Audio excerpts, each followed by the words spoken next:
Assalamualaikum warahmatullahi wabarakatuh. Halo teman-teman semuanya, kembali lagi di YouTube Shidki. Dan sekarang aku pengen ngebahas gimana cara masuk Tether, karena banyak banget di Instagram yang nanya ke aku gimana cara masuk Tether. Nah, di sini aku bakal bahas satu persatu. Ini sambil aku jalan ke kelas, aku baru datang di kampus.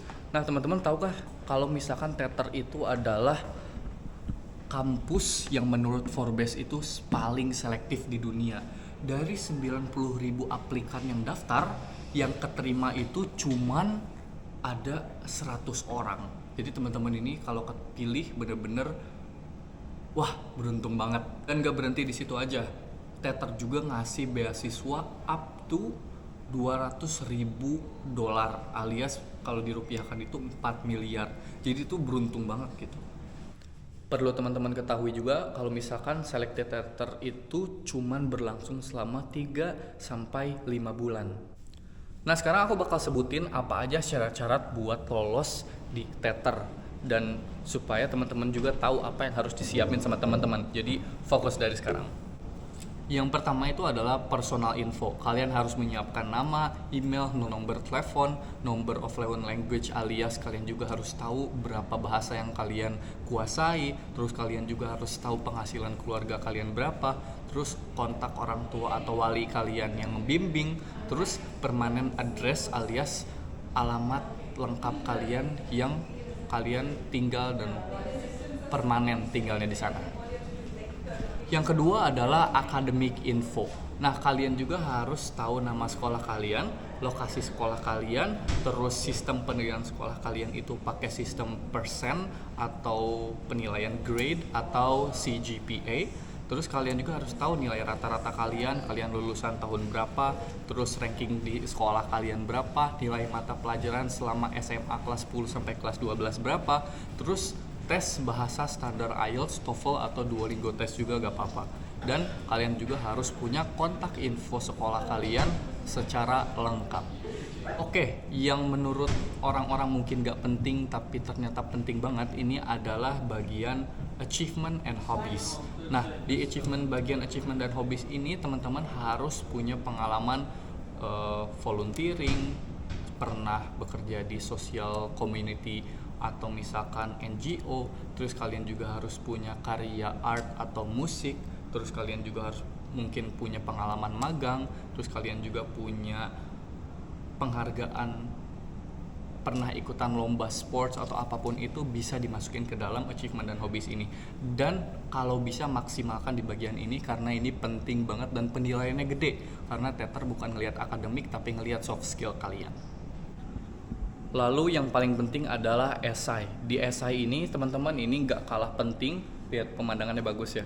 Dan di esai ini teman-teman kalian harus memaksimalkan dari segi portofolio, resume, dan juga kalau bisa semua pengalaman kalian yang berhubungan dengan passion atau minat kalian itu harus dimasukin ke dalam sana. Karena Tether akan menilai kalian lebih bagus kalau misalkan apa yang kalian lakuin sejalan dengan passion, minat, dan kesenangan kamu.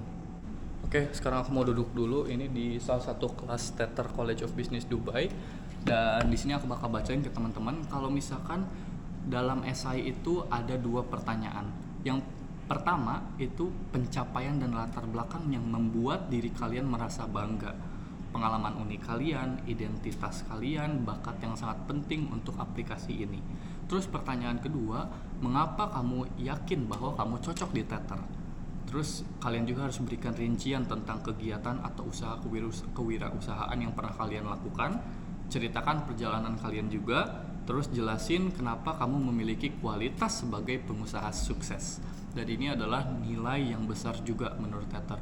Karena semakin ringkas, padat, jelas itu lebih bagus dibandingkan panjang lebar tapi acak-acakan. Ingat itu teman-teman.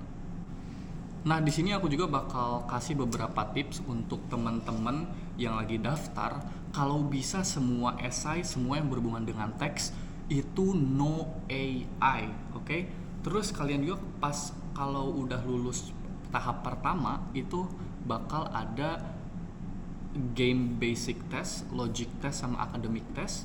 Dan kalau misalkan kalian lolos tahap 2 itu, kalian bakal lolos ke tahap interview. Nah, usahakan sebelum academic test, game basic test, sama logical test itu kalian udah latihan bahasa Inggris semaksimal mungkin. Dan kalau misalkan kalian udah lulus tahap 2 tadi, yang 3 tes tadi, kalian harus memaksimalkan latihan untuk interview. Mulai latihan bahasa Inggris dengan teman dari luar negeri, terus latihan kayak aku dari 2 minggu sebelumnya gitu. Dan semoga kalian lolos juga. Nah, Tether College of Business juga bakal ada tahun keberangkatan selanjutnya di tahun 2025. Keberangkatannya itu biasanya September. Nah, tapi pendaftarannya itu ditutup pada Januari tanggal 15 2025 untuk tahun depan. Jadi teman-teman harus buru-buru daftar dan memaksimalkan proses seleksi kalian. Oke, aku Syidki, semoga bermanfaat untuk konten kali ini. Tulis di komen apa yang kalian pengen bahas lagi tentang Tether College of Business, cara masuknya, gimana kehidupan di sini. Semoga teman-teman dapat manfaatnya dan semoga teman-teman selalu curious atau tertarik atau pengen tahu tentang Tether College of Business lebih jauh. Makasih, aku Syidki. Assalamualaikum.